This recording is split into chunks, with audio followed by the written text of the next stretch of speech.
Hey everybody, it's Amanda with Offered Up Creations, and for today's tutorial I am going to be doing a mud tumbler. So this is just a plain white tumbler with a decal on it with some mud. It's pretty simple. I have learned some little tricks here and there. So all you're going to need is you're going to need a stainless steel tumbler. I painted this white with whatever Rust-Oleum, kyrlon, whatever paint you use. You're going to need, of course, a little bit of dirt. I recommend getting more like loam, only because I learned through a few of them that if there's like a lot of like rocks and it's more sandy, it actually makes it harder to epoxy, because then you're sanding and epoxy and sanding. So if you get some loam, it's a lot better. Water. I usually have like a little popsicle stick to stir. Paper towel. You don't need a lot. I've been kind of like ripping this just to kind of dab if anything runs. Of course, you're going to need your decal. And all I did was Google tire tread marks or tire or whatever on Google. It was very simple, and I copied that. And then I use Kyrlon's triple thick. This actually, I really like this one, especially when sealing the mud on it, only because it's a lot thicker than your regular clear spray paint, and you really do need quite a bit when you're actually putting it on, because it will fall off and it makes a big mess. So through trial and error, this is one thing that I've learned, that the triple thick is the best way to go. Okay, so it's pretty simple. So I typically just take the tire mark. Sometimes I start at the bottom, sometimes I don't, and I just kind of like wrap it around, just spiral it around. And then I usually put like a quote and whatever else on it. So the one that I got actually has like this weird cutout here, and I didn't feel like playing around with it. So when I do it, I actually don't use these, and I just kind of use the bottom. So I start at the bottom right here, and then I just work my way up. This one, I don't know how many, I'll be able to count as I go, but I usually cut out quite a few, just because when you put them together, and I'll show you in a little while, when you put them together, you're going to need to fill in some random spots. So I'm going to decal my tumbler, and I will come back and I will show you what I mean by filling in the spots. Okay, so I have part of my decal on, and I just kind of wanted to show you what I meant earlier about filling it in. So I start right here, and I actually work my way up. So you can see, like, this is where one of them ended, and then I started another one right here. So biggest thing you want to make sure is that you always have it going the right way, or I should say the same way, because I have made that mistake where I put, you know, this section, you can see like these little, like this design right here, and then I've taken like my next one and put it upside down and not have realized it. I guess that's what happens when you work, you know, late at night. So basically what you want to do is I usually just do this. I usually just get them all on there, and then I take basically all my little other pieces, and I just go in. I know it does take a little bit of time, and it is a little tedious, and I just fill them in, and that way it all completely blends. And then at the top, as you can see, I have those pieces that are kind of like hanging over. What I do is I just take an X-Acto knife and I cut it, and I cut them right at the edge, because I don't like to see that blank. I want it to actually look like it's driving off. Same thing with down here. I'm going to fill all of this in, and I'll have pieces that are hanging off, and I'll either bend it and I'll make it go across the bottom, which I might do this one because I didn't get to really wrap the whole entire cup. So you can see like it starts here. So there is going to be a big white space, but I am going to be putting the the decal right here, so it's not going to be completely blank. But I think I might bring it down to the bottom. I don't know, we'll see. So I'm going to quickly fill all these spots in, get the decal on, and then I will continue with the mud. Okay, so I finished putting my decal on and filled in the spots. And then I did bring it down to the bottom, just to add a little extra. And then I always put my sticker on the bottom too. I honestly, I've seen people say that, you know, people have complained. I haven't had one customer complain, knock on wood, so far. They actually like the fact that I have them at the bottom, because if they ever, you know, need to remember the name of the company, and it also says hand wash only. So it's a reminder. And then I have other stickers that just say hand wash only on the bottom without my business logo. So that way, if, you know, a kid or a husband goes to put it in the dishwasher, as soon as you put it down, they should see hand wash only. So next is going to be the mud part. So I don't need this leaf. Before I forget, I have like leftovers, and honestly I keep them all because you never know when you're going to need a random piece to fill in.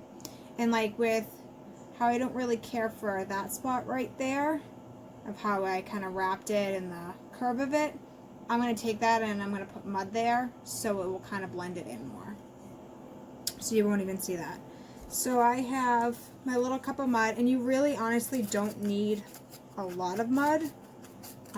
The first time I ever did it, my son went out and got like a huge bucket of it.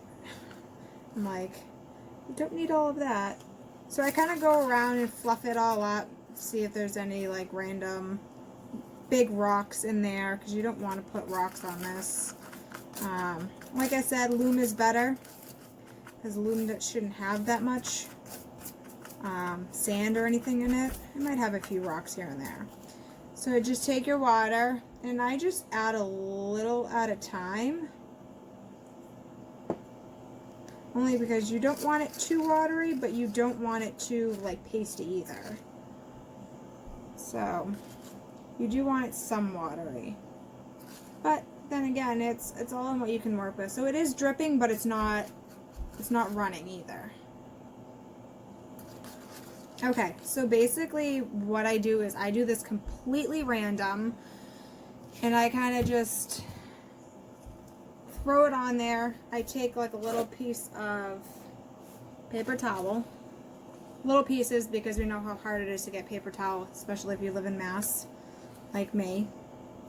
Alright, so I have that right next to me, and all I do is I just take a little bit and I just kind of pat it on, and it will like bubble up like that. And then I just take this and I kind of just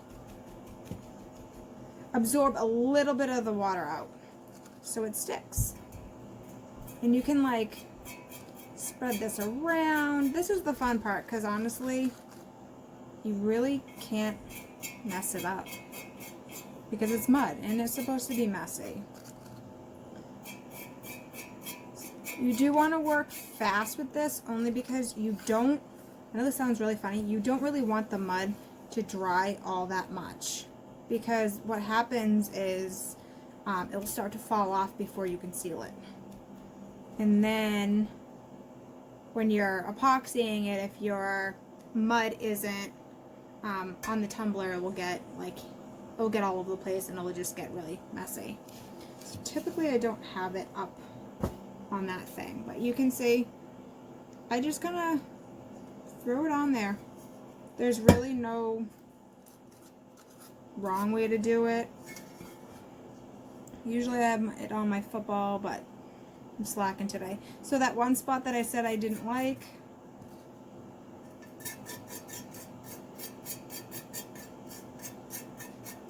I kind of go over it. I go on the white part. Sorry, don't think I was in camera when I was just doing that.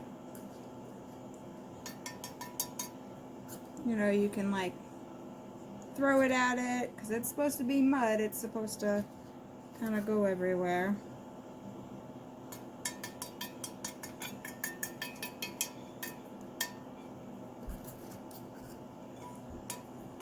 And yes, you can honestly put like too much on this and it just look like a nasty mess.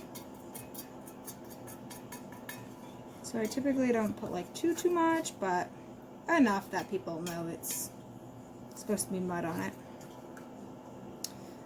Any spots that I kind of want to absorb. So see how that's kind of like a bubble right there? Watch. See how it absorbed all the water.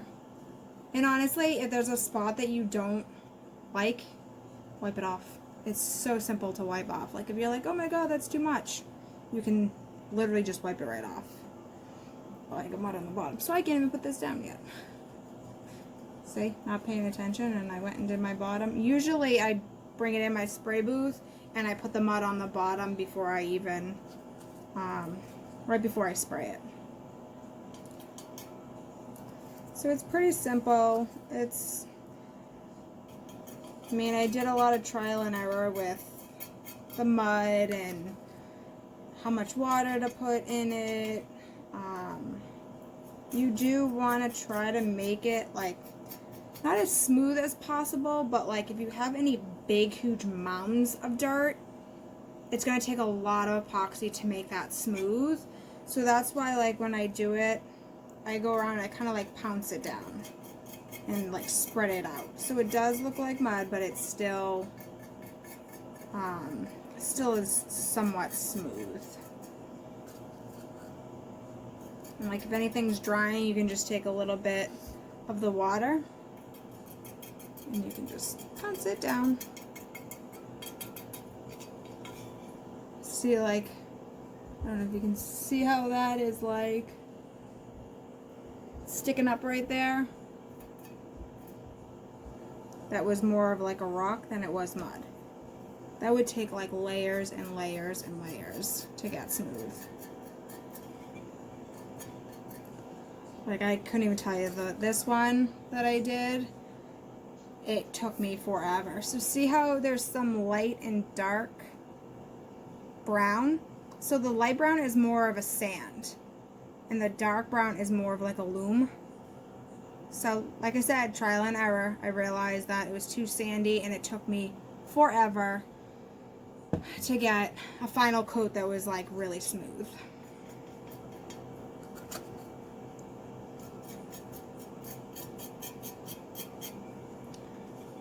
So then I kind of just, you know, sorry I keep going out of camera here, not paying attention.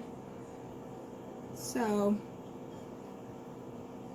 as you can see, I kind of just, there's no wrong or right way to apply it. I mean, you can put it pretty much wherever. Like if I wanted to put it up here, I could. I do like leaving some of the white, but definitely, like, guys love mud, so, well, not all guys, most guys that like to drive through the mud. I know my husband does. So I kind of just, pretty simple. So now what I'm going to do is I'm going to take this and I'm going to go in my spray booth and I'm going to spray it again with this right away. You do not want this to dry, because what's going to happen is if the mud starts to dry and you spray this, it's just going to flake off. So I usually do a good coat. I'll let it dry for about 30 minutes and then I'll spray another coat on it, let that dry, and then I start to epoxy it. So I will meet back up with you when the spray paint is all dry. Alright, so here it is. I have 2 coats of the triple thick crystal glaze. So I'll just, so if anyone needs to screenshot it, it's from Kyrlon. So I sprayed 1 coat on, let it sit for about 30 minutes, and sprayed another coat on. It's been probably about another half hour, 40. It's still a little tacky, but not bad. And the reason why I always do 2 coats, because sometimes the stuff will come off. If there's any like real big like rocks, I kind of just pick them off. Like you can tell it's kind of bumpy. It's not too bad. So you want it, as you can see, like I'm touching it with my finger. Nothing's really coming off. You can blow on it if you feel like if anything's like loose. But I'll just put this right on my turner and throw some epoxy on it. It probably will take maybe at least 2 to 3 layers. I wouldn't do 1. I never do only 1, but I would say probably 3. Some of them have, but I do thinner coats too, so but yeah, so that's how I do my mud tumblers.